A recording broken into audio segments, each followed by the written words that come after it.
ಇಡೀ ಗ್ರಾಮವನ್ನೇ ಖರೀದಿ ಮಾಡಿಬಿಟ್ರ ರಾಮನಗರ ಶಾಸಕ ಇಕ್ಬಾಲ್ ಹುಸೇನ್. ಈ ಆರೋಪವನ್ನ ಗ್ರಾಮಸ್ಥರೇ ಮಾಡ್ತಾ ಇದ್ದಾರೆ.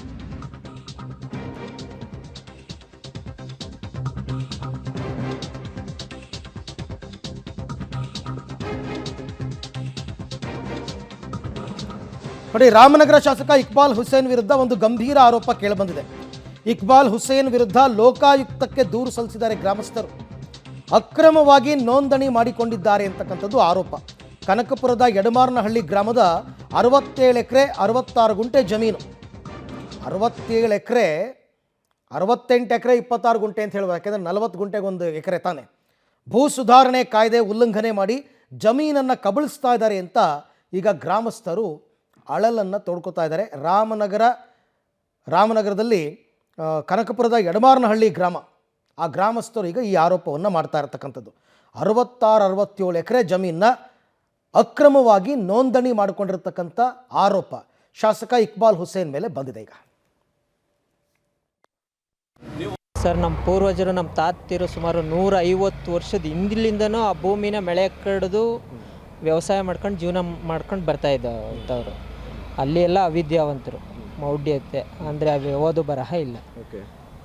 ಉಳುವವನೇ ಭೂಮಿಗೆ ಒಡೆಯ ಬಂದಾಗ ಗೇಣಿ ಅರ್ಜಿ ಸಲ್ಲಿಕೆ ಮಾಡ್ಕೊಂಡವ್ರೆ. ಮತ್ತು ಅವರು ಹೇಳಿದ ರೀತಿ ಗೇಣಿಯಾಗೆ ಕೊಟ್ಕೊಂಡು ಆ ಭೂಮಿನ ವ್ಯವಸಾಯ ಮಾಡ್ಕೊಂಡೇ ಸುಮಾರು ವರ್ಷಗಳ ಕಾಲ ಜೀವನ ಮಾಡ್ಕೊಂಡೇ ಬರ್ತಾಯಿದ್ದೀವಿ. ಅಲ್ಲಿ ಯಾವುದೇ ರೀತಿಲಿ ಭೂ ಮಾಲೀಕರದೇ ದರ್ಪ. ಗೇಣಿ ಅರ್ಜಿ ಸಲ್ಲಿಕೆ ಆಗಿದ್ರೂ ಸಹ ಯಾವುದೇ ರೀತಿಯ ಹಕ್ಕುಬಾಧ್ಯತೆಗಳನ್ನ ಇವತ್ತಿನವರೆಗೂ ಕೊಟ್ಟಿಲ್ಲ.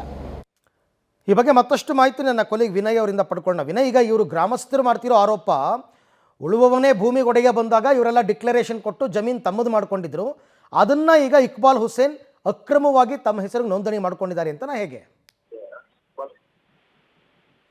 ಖಂಡಿತ ಹೌದು ಅರವಿಂದ್. ಯಾಕಂದ್ರೆ ಇಡೀ ಗ್ರಾಮವನ್ನೇ ಶಾಸಕರ ಹೆಸರಿನಲ್ಲಿರೋದು ಗ್ರಾಮಸ್ಥರಲ್ಲಿ ಸಾಕಷ್ಟು ಆತಂಕವನ್ನ ಉಂಟು ಮಾಡ್ತಾ ಇರುವಂತದ್ದು. ಯಾಕಂದ್ರೆ ರಾಮನಗರ ಶಾಸಕ ಇಕ್ಬಾಲ್ ಹುಸೇನ್ ಅವರ ವಿರುದ್ಧ ಈ ತರದೊಂದು ಗಂಭೀರ ಆರೋಪವನ್ನ ಮಾಡಿ ಲೋಕಾಯುಕ್ತಕ್ಕೆ ಗ್ರಾಮಸ್ಥರು ದೂರನ್ನ ನೀಡಿದ್ದಾರೆ. ಯಾಕಂದ್ರೆ ಕಳೆದ 60-70 ವರ್ಷಗಳಿಂದ ಆ ಗ್ರಾಮದ ಜಮೀನನ್ನೇ ಅವರು ವ್ಯವಸಾಯ ಮಾಡ್ಕೊಂಡು ಬಂದಿದ್ದಾರೆ. ಆ ಗ್ರಾಮದಲ್ಲೇ ಮನೆಗಳನ್ನ ಕಟ್ಕೊಂಡು ವಾಸ ಕೂಡ ಇದ್ದಾರೆ. ಇಂತಹ ಸಂದರ್ಭದಲ್ಲಿ ಆ ಒಂದು ಇಡೀ ಗ್ರಾಮದ ಸುಮಾರು 67 ಗುಂಟೆ ಜಮೀನು ಕೂಡ ಇಕ್ಬಾಲ್ ಹುಸೇನ್ ಅವರ ಹೆಸರಿಗೆ ನೋಂದಣಿ ಮಾಡಿಸ್ಕೊಂಡಿದ್ದಾರೆ ಅನ್ನೋ ಒಂದು ಆರೋಪ ಕೂಡ ಕೇಳಿ ಬಂದಿರುವಂತದ್ದು. ಈ ಬಗ್ಗೆ ಗ್ರಾಮಸ್ಥರು ದೂರನ್ನ ನೀಡಿದ್ದಾರೆ. ನಮ್ಗೆ ನ್ಯಾಯ ದೊರಕಿಸ್ಕೊಡಿ, ನಮ್ಮನ್ನ ಗ್ರಾಮದಿಂದ ಒಕ್ಕಲೆಬ್ಬಿಸುವಂತ ಕೆಲಸಕ್ಕೆ ಅವಕಾಶ ಕೊಡಬೇಡಿ ಅನ್ನೋ ಒಂದು ಮನವಿಯನ್ನ ಕೂಡ ಮಾಡಿದ್ದಾರೆ. ಇಕ್ಬಾಲ್ ಹುಸೇನ್ ಅವರು ಭೂ ಸುಧಾರಣಾ ಕಾಯ್ದೆಯನ್ನ ಅಂದ್ರೆ ಉಲ್ಲಂಘನೆ ಮಾಡಿದ್ದಾರೆ ಅನ್ನೋ ಒಂದು ಆರೋಪ ಕೇಳಿ ಬಂದಿದೆ. ಯಾಕಂದ್ರೆ ಸಾಕಷ್ಟು ವರ್ಷಗಳಿಂದ ಅದೇ ಜಮೀನಲ್ಲಿ ಇದ್ದಂತವ್ರು ಹಿಂದೆ ಕಾಂಗ್ರೆಸ್ ಸರ್ಕಾರ ಮಾಡಿದಂತ ಭೂ ಸುಧಾರಣಾ ಕಾಯ್ದೆಯಡಿ ಆ ಜಮೀನನ್ನ ಅವರು ತೆಗೆದುಕೊಂಡು ಅಲ್ಲಿ ವ್ಯವಸಾಯವನ್ನ ಮಾಡ್ತಿದ್ರು. ಇದೀಗ ಈ ತರ ಅವರ ಜಮೀನು ಕಬಳಿಕೆ ಆಗ್ತಾ ಇದೆ ಅನ್ನೋ ಒಂದು ಆರೋಪವನ್ನ ಗ್ರಾಮಸ್ಥರು ಮಾಡ್ತಾ ಇರುವಂತದ್ದು.